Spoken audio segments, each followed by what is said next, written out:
I had been counting down the days to the Vegas trip for months. It was for Sarah, my college roommate and one of my closest friends, who was getting married soon. We'd planned a full-blown bachelorette weekend. Glittery dresses, bottomless cocktails, high-end clubs, and all the chaos Las Vegas had to offer. A few days to feel young and wild again, without the usual pressures of adulthood pressing down. Alex, my husband of 7 years, had been his usual easygoing self when I was packing. He helped me zip up my suitcase, gave me a kiss on the cheek and said with a smile, "Go have fun, Tina. Just don't gamble away our savings." That was always him, playful, trusting. We had our life carved out here in the Vegas suburbs. A modest home, a quirky dog that barked at the mailman like clockwork, and a daily rhythm that felt safe, steady. I loved him. He loved me. At least I believed that was enough. The weekend started as expected. Fast-paced, loud, intoxicating in every sense. There were 8 of us, dressed to the nines, taking selfies by the Bellagio fountains, sipping champagne at rooftop lounges, and yelling over music in jam-packed clubs. It felt like being transported to another dimension, one where real life couldn't find us. For those nights, I wasn't Tina the paralegal, Tina the mortgage-paying wife. I was part of something electric and impulsive, surrounded by old friends and new energy. By the second night, things blurred into that dreamy haze that Vegas seems to bottle and sell. We were at a club in Caesar's Palace, glamorous, booming with bass, lit up with strobes and laser beams bouncing off mirrored walls. I was a little drunk, not falling over drunk, but loose enough that time slipped away, conversations blended, and everything felt soft around the edges. That's where I met him. A stranger. He was just standing at the bar, dark hair, charming smile, looking like he belonged in a cologne ad. He said something about the DJ. I laughed. We talked silly banter about music, the crowd, how insane the strip gets at night. He bought me a drink. I accepted it. I didn't think too much about it. Sarah and the rest were off dancing, and I was floating in the rhythm of the night. We ended up on the dance floor together. At first it was harmless, just dancing close like people do when they've had a few drinks and want to feel alive. But then it wasn't harmless. His hands found their way to my waist, then slid up, fingers grazing my skin like he'd done it 1,000 times before. I didn't stop him.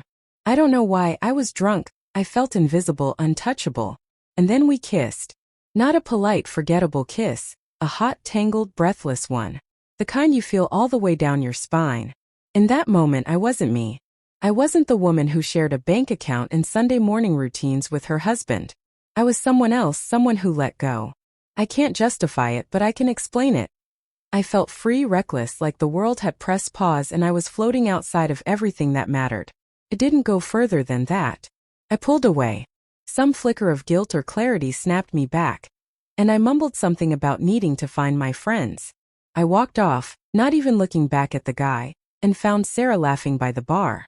We stumbled back to our hotel room around 3 in the morning. I didn't tell anyone. I told myself it was over, insignificant, lost in the noise of the weekend. The next day I boarded the plane home, tired but smiling. Alex was waiting at the airport with that familiar warm look in his eyes. He hugged me tight, asked how the trip went and helped with my bags. I slipped back into our life like nothing had happened. Cooked dinner, did laundry, played with the dog. That night faded into memory, a souvenir tucked away and half forgotten. But secrets don't stay buried in Vegas. Not always. 3 weeks later, everything unraveled. It was a Tuesday night. We were eating dinner, fish tacos and salsa, one of Alex's favorites. He barely touched his plate, just pushed food around with his fork. Something felt off. I asked what was wrong, and instead of answering, he slid his phone across the table toward me. "Got this today," he said quietly. I looked down and saw the email. No subject line, no sender name, just an anonymous address. There were 3 photos attached. My heart stopped when I opened them. The first was me and the guy on the dance floor, arms wrapped around each other. The second was worse, his hands on my back, lips close. The third one was the dagger. A kiss, full-on, unmistakable, my face completely visible. My red dress, the one I wore that night, lit up by club lights. I stared at it, my chest caving in. I wanted to pretend it wasn't me. I wanted to say it was someone else. But I couldn't lie. Alex knew that dress. He knew me. I nodded slowly, my throat dry. "Yeah," I whispered. "That was in Vegas."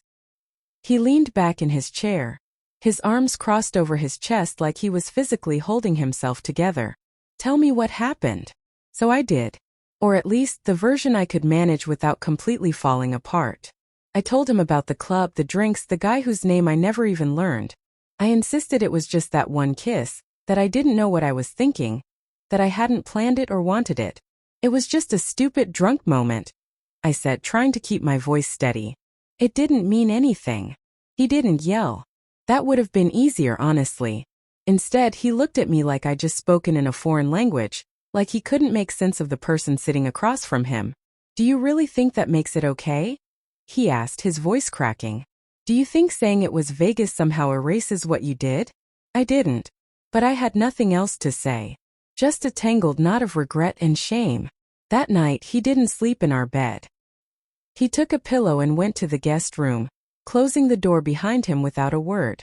I lay in bed staring at the ceiling, every moment of that night on a loop, each second louder than the last. Since then, things have shifted. We're still under the same roof, still walking the dog, doing grocery runs, watching TV shows we used to enjoy. But the closeness is gone. There's a weight between us now, one we both pretend not to notice, but it's always there. He checks my phone sometimes. Not secretly, he just picks it up and scrolls through it. I let him. What could I say? The trust we had is cracked, maybe broken, and I can't demand privacy when I'm the reason he's unsure in the first place. I've tried to fix it. I cook the meals he likes. I leave notes in his lunch. I suggest we go out, talk, do therapy, anything. He listens, nods, says maybe, but the light in his eyes is different now. Dimmer. Tired. And I understand. I made a choice in that club, even if it felt fleeting, even if I told myself it didn't count. It counted. It mattered. The photos proved that. Someone out there, whoever they are, caught me in the worst moment of my life and brought it home like a grenade. Vegas still sparkles out there on the horizon, but I don't visit it anymore. I don't even drive near the Strip. I stay in our quiet neighborhood, watering the plants, folding laundry, trying to be the person I was before I let that night happen. But I don't know if I can ever be her again, or if Alex will ever believe in her, even if I do. Some things, once broken, don't go back the same. I thought what happened in Vegas would stay there. But that's the lie they sell you under the neon lights. The truth is, some mistakes follow you all the way home.